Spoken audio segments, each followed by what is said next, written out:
Assalomu alaykum kanalimizning aziz muxlislari. Bugun biz sizlarga chilonjiyda haqida ma'lumot beramiz. Chilonjiyda mevalari asosida tayyorlanadigan 1:10 nisbatdagi damlama peshob haydovchi xususiyatga ega.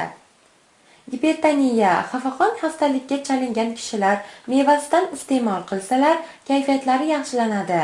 Bosh va yurak atrofidagi og'riqlar daf bo'ladi. Qon tarkibidagi xolesterin miqdori kamayadi. Mevasi parishonxotirlikni oldini olishda ham yaxshi omil hisoblanadi. Undagi rutin qon tomirlarini kengaytiradi, ularni devorlarini mustahkamlaydi. Chilonjiyda yuqori nafas yo'llari shamollaganda, jigar og'riqlarida malham bo'la oladi.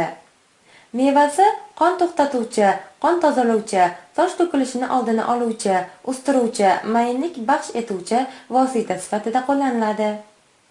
Bronxit xastaligida kuniga 10-20 dona iste'mol qilish yaxshi foyda beradi. Agar chilonjiyda nok, arpa bodiyonga aralashtirib malham tayyorlansa, shifosi yanada samarali bo'ladi.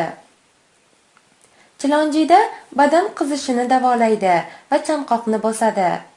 Buyrak, qovuq dardiga shifo ato etadi. Qorinni yumshatadi, ko'krak qafasi a'zolari dardlariga davodir. Salomat bo'ling.